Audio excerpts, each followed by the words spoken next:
హైదరాబాద్ కు విచ్చేస్తున్న ప్రియతమ ప్రధానమంత్రి శ్రీ నరేంద్ర మోదీ గారికి సుస్వాగతం. బీజేపీ బహిరంగ సభ మే 10 ఆదివారం సాయంత్రం 4 గంటలకు సికింద్రాబాద్ పరేడ్ గ్రౌండ్స్ లో. లక్షలాదిగా ప్రధాని సభకు వెళదాం, వికసిత్ భారత్ లో భాగస్వామ్యమవుదాం. కాంగ్రెస్ పార్టీ పూర్తి ముస్లిం లీగ్ లా మారిపోయింది అన్నాడు. 90 అసెంబ్లీ నియోజకవర్గాల్లో కాంగ్రెస్ పార్టీ విజయం సాధించింది. అందులో 50 సీట్లు మైనారిటీలే గెలిచారు, 40 సీట్లు మాత్రమే హిందువులు గెలిచారు. ఏఐయుడిఎఫ్ ఎవరు నడిపిస్తారు అంటే బద్రుద్దీన్ అజ్మల్ అని, అతను వాళ్ళ తండ్రి గారు మొదటి నుంచి ఆయన బంగ్లాదేశ్ నుంచి వచ్చినటువంటి ఒక చొరబాటుదారుల ఫ్యామిలీ.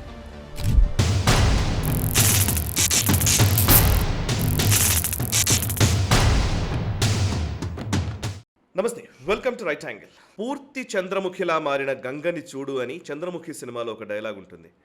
గంగని చంద్రముఖి ఆవహించినప్పుడు ఈ డైలాగ్ వస్తుంది. నిజంగా ఇప్పుడున్న పరిస్థితుల్లో చూస్తే కాంగ్రెస్ పార్టీ పూర్తి ముస్లిం లీగ్లా మారిపోయిందా అనిపిస్తోంది. నేనన్న మాట కాదు ఇది. బద్రుద్దీన్ అజ్మల్ అని బంగ్లాదేశ్ నుంచి వచ్చినటువంటి ఒక చొరబాటుదారుడు, అస్సాంలో సెటిల్ అయినటువంటి వ్యక్తి, బడా వ్యాపారం నడిపిస్తూ ఉన్నటువంటి వ్యక్తి, చాలా సంవత్సరాల నుంచి అక్కడ రాజకీయాలు నడుపుతూ ఏఐయుడిఎఫ్ అనే ఒక పార్టీని స్థాపించి లోవర్ అస్సాంలో కనీసం 15 సీట్లు ఎప్పుడు ప్రతి ఎన్నికల్లో గెలిచేటువంటి ఏఐయుడిఎఫ్ అనే పార్టీ అధినేత బద్రుద్దీన్ అజ్మల్ చేసిన వ్యాఖ్య ఇది. బద్రుద్దీన్ అజ్మల్ ఏమన్నాడంటే కాంగ్రెస్ పార్టీ పూర్తి ముస్లిం లీగ్లా మారిపోయింది అన్నాడు. అండ్ నిజానికి మాట్లాడితే ముస్లిం లీగ్లా ఎందుకు మారిపోయింది అని అంటే కనుక గణాంకాలు కొన్ని తీసి చూస్తే ఈ 4 రాష్ట్రాలు ఒక కేంద్రపాలిత ప్రాంతానికి జరిగినటువంటి ఎన్నికల్లో మొత్తం 90 స్థానాల్లో 90 అసెంబ్లీ నియోజకవర్గాల్లో కాంగ్రెస్ పార్టీ విజయం సాధించింది. అందులో 50 సీట్లు మైనారిటీలే గెలిచారు, 40 సీట్లు మాత్రమే హిందువులు గెలిచారు. నీకు నెంబర్స్ కూడా చెప్తాను. 29 మంది ముస్లింలు గెలిచారు. కాంగ్రెస్ నుంచి ఎన్నికైనటువంటి ఎమ్మెల్యేల్లో 29 మంది ముస్లింలే, 21 మంది క్రిస్టియన్లు ఉన్నారు, 40 మంది హిందువులు ఉన్నారు. అంటే మొత్తం 90 సీట్లుంటే 90 సీట్లు గెలిచారు. సరే, ఇంతేనా మరి? 90 సీట్లలో మిగతా వాళ్ళు గెలవకూడదా? కేరళలో క్రిస్టియన్ పాపులేషన్ ఎక్కువ ఉంటుంది, ముస్లిం పాపులేషన్ ఎక్కువ ఉంటుంది కదా, దాంట్లో గెలిస్తే తప్పేంటి, అక్కడ వాళ్ళు అధికారంలోకి వచ్చారు కదా అనుకోవచ్చు. నో, ఇక్కడ అసలు విషయం చెప్తాను. అస్సాంలో కాంగ్రెస్ పార్టీ, నిజానికి కాంగ్రెస్కి బీజేపీకి మధ్య పోటీ ఉండాలి. తరుణ్ గొగోయ్ నేతృత్వంలో అస్సాంలో సుదీర్ఘకాలం పాటు కాంగ్రెస్ పార్టీ పాలన సాగింది. అండ్ ఆ తర్వాత వచ్చినటువంటి బీజేపీ ప్రభుత్వం, సర్బానంద సోనోవాల్ 2016లో ముఖ్యమంత్రి అయ్యారు, బీజేపీ అధికారంలోకి వచ్చింది. 2021లో హిమంత బిశ్వశర్మ ముఖ్యమంత్రి అయ్యారు. ఇప్పుడు 2026లో కూడా క్లియర్ మెజారిటీ తీసుకొని హిమంత బిశ్వశర్మ మళ్ళీ రెండోసారి ముఖ్యమంత్రిగా ప్రమాణ స్వీకారం చేశారు. ఈ టైంలో అస్సాంలో కాంగ్రెస్ పార్టీ 19 సీట్లు గెలిచింది. 19లో 18 మంది ముస్లింలే గెలిచారు. ఒకే ఒక్కడు హిందూ ఎమ్మెల్యే ఉన్నాడు, అతని పేరు doctor Joy Prakash Das, upper అస్సాంలో గెలిచాడు. నిజానికి కాంగ్రెస్ పార్టీ బీజేపీకి పోటీ ఇవ్వాలి అనుకుంటే కనుక కాంగ్రెస్ వర్సెస్ బీజేపీ ఉండేది అప్పర్ అస్సాంలో ఉండాలి. కానీ అక్కడ బీజేపీ క్లీన్ స్వీప్ చేసేసింది. సో ముస్లిం పాపులేషన్ ఎక్కడైతే ఎక్కువ ఉంటుందో అక్కడ ఏఐయుడిఎఫ్ అనే పార్టీ ఒకటి ఉంది. సేమ్ లైక్ మన ఓల్డ్ సిటీలో ఎలాగైతే అసదుద్దీన్ ఓవైసీకి సంబంధించిన ఎంఐఎం పార్టీ ఉంటుందో, వాళ్ళు ఖచ్చితంగా ఒక ఎంపీ సీటు, ఒక 7 ఎమ్మెల్యే సీట్లు గెలుస్తారు కదా, అట్లాగే వాళ్ళు అస్సాంలో కూడా 1-2 ఎంపీ సీట్లను గెలుచుకుంటారు. అండ్ ఎమ్మెల్యే సీట్లు కనీసం ఒక 15 సీట్లు ఖచ్చితంగా వస్తాయి ఏఐయుడిఎఫ్కి. ఏఐయుడిఎఫ్ ఎవరు నడిపిస్తారు అంటే బద్రుద్దీన్ అజ్మల్ అని, అతను వాళ్ళ తండ్రి గారు మొదటి నుంచి ఆయన బంగ్లాదేశ్ నుంచి వచ్చినటువంటి ఒక చొరబాటుదారుల ఫ్యామిలీ. సో తాను ఒక పర్ఫ్యూమ్ ఇండస్ట్రీ ఏదో నడుపుతాడు, పర్ఫ్యూమ్ బ్రాండ్ ఏదో ఉంది, దానికి మంచి గిరాకీ ఉంది, డబ్బులు కూడా విపరీతంగానే ఉన్నాయి. ఆయనకు కొన్ని ఎన్జిఓలు ఉన్నాయి, దానికి వచ్చే డబ్బులు కూడా చాలానే వస్తాయి. సో ఒక ముస్లిం పేరు చెప్పుకొని బాగా వ్యాపారం చేసుకునేటువంటి బద్రుద్దీన్ అజ్మల్ పార్టీ ఏఐయుడిఎఫ్ ప్రాబల్యము ప్రాభవము ఎక్కువగా ఉన్నటువంటి నియోజకవర్గాల్లో కాంగ్రెస్ పార్టీ విజయం సాధించింది. నిజానికి బీజేపీని ఢీ కొనాల్సినటువంటి ప్లేసులు అన్నిట్లోనూ కాంగ్రెస్ పార్టీ చతికిలబడింది. అందుకే ఈ బద్రుద్దీన్ అజ్మల్ అంటున్నాడు కాంగ్రెస్ పార్టీ పూర్తి ముస్లిం లీగ్లా మారిపోయింది అంటాడు. అందులోనూ ఇప్పుడు ఈ ఏఐయుడిఎఫ్ ప్రస్థానం నేను చెప్తాను. ఏఐయుడిఎఫ్ 2005లో స్టార్ట్ చేశారు. 2006లో 10 సీట్లు గెలిచింది ఏఐయుడిఎఫ్. అండ్ 2011లో 18 సీట్లు, 2016లో 13 సీట్లు, 2021లో 16 అసెంబ్లీ నియోజకవర్గాల్లో విజయం సాధించింది. అంటే యావరేజ్గా 15 సీట్లు ఖచ్చితంగా వాళ్ళు గెలుస్తారు. కానీ ఈసారి వాళ్ళు 2 సీట్లకే పరిమితమయ్యారు. అండ్ కాంగ్రెస్ గెలిచిన 19 సీట్లలో 18 సీట్లు ముస్లింలే గెలిచారు. అది కూడా ఈయన ఏరియాలోనే ఎక్కువ గెలిచారు. సో అడపదడప కొన్ని 1-2 సీట్లు అప్పర్ అస్సాంలో గెలిచారు. బట్ ఓవరాల్గా చెప్పాలి అని అంటే ముస్లిం పార్టీగా ఇప్పుడు కాంగ్రెస్ పార్టీ మారిపోయింది అనేది బద్రుద్దీన్ అజ్మల్ వాదన. నిజమే, మరి ఇప్పుడు 19 మంది ఎమ్మెల్యేలు అసెంబ్లీలో కూర్చుంటే అందులో 18 మంది ముస్లింలు ఉన్నప్పుడు ఆబ్వియస్లీ ముస్లిం పార్టీ లాగానే అది బిహేవ్ చేస్తుంది అస్సాం అసెంబ్లీలో, నో డౌట్ అబౌట్ ఇట్. ఇక మిగతా రాష్ట్రాల్లో చూస్తే ఇప్పుడు వెస్ట్ బెంగాల్ గురించి మాట్లాడదాం. వెస్ట్ బెంగాల్లో కాంగ్రెస్ పార్టీ 2 సీట్లలో గెలిచింది, ఇద్దరు ముస్లింలే. ఆ 2 సీట్లు ఏంటి అని అంటే కనుక ఫరక్కా ఒకటి, రాణీనగర్ ఒకటి.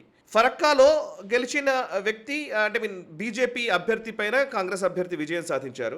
బట్ రాణీనగర్లో సెకండ్ ప్లేస్లో నిలిచిన పార్టీ టీఎంసీ, అంటే టీఎంసీ గెలవాల్సిన స్థానాన్ని కాంగ్రెస్ గెలుచుకుంది. ఓకే, సో బీజేపీ ఆ రాణీనగర్లో కాంగ్రెస్ మొదటి స్థానంలో ఉండి విజయం సాధిస్తే, రెండో స్థానంలో టీఎంసీ ఉంటే బీజేపీ 4వ స్థానంలో ఉంది అక్కడ. అంటే పూర్తి ముస్లిం ఇలాఖా.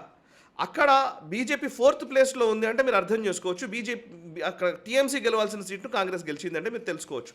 సో ఉన్న 2 ఎమ్మెల్యేలు కూడా ముస్లింలే వెస్ట్ బెంగాల్లో. ఇక కేరళ విషయానికి వస్తే కేరళలో 63 మంది ఎమ్మెల్యేలు గెలిచారు కాంగ్రెస్ పార్టీ తరఫున. ఆ 63 మందిలో 20 మంది క్రిస్టియన్లు, 8 మంది ముస్లింలు. ఓకే, ఇక మొత్తం 140 మంది సభ్యులు ఉన్నటువంటి కేరళ అసెంబ్లీలో 35 మంది ముస్లింలు ఎన్నికయ్యారు. అంటే మొత్తం 140 సీట్లలో ఎల్డీఎఫ్, యూడీఎఫ్ కలిపి 35 మంది ముస్లింలు ఎమ్మెల్యేలుగా ఎన్నికయ్యారు.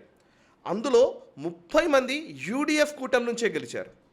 ఎల్డీఎఫ్ కూటమి నుంచి గెలిచింది 5గురే. సో యూడీఎఫ్ కూటమి ఇప్పుడు కాంగ్రెస్ నేతృత్వంలోని కూటమి. అందులో ఐయుఎంఎల్ అనే ఒక పార్టీ ఉంది. ఇందాక నేను చెప్పాను చూసారా ముస్లిం లీగ్గా ఎందుకు మారిందంటే ఇప్పుడు మీకు తెలుస్తుంది. ఐయుఎంఎల్ అని ఒక పార్టీ ఉంది, Indian Union of Muslim league అనే ఒక పార్టీ కేరళలో ఉంది. అది పూర్తి ముస్లింలే. అక్కడ 22 మంది ఎమ్మెల్యేలు గెలిచారు, 22 మంది ముస్లింలే.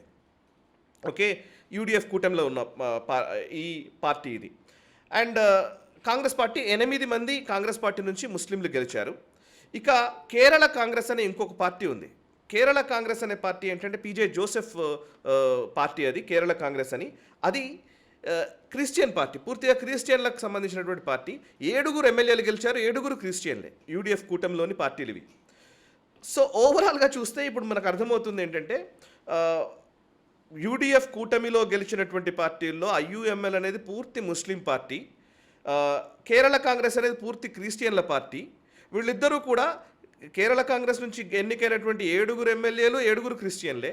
ఐయుఎంఎల్ నుంచి గెలిచినటువంటి 22 మంది ఎమ్మెల్యేలు 22 మంది ముస్లింలే.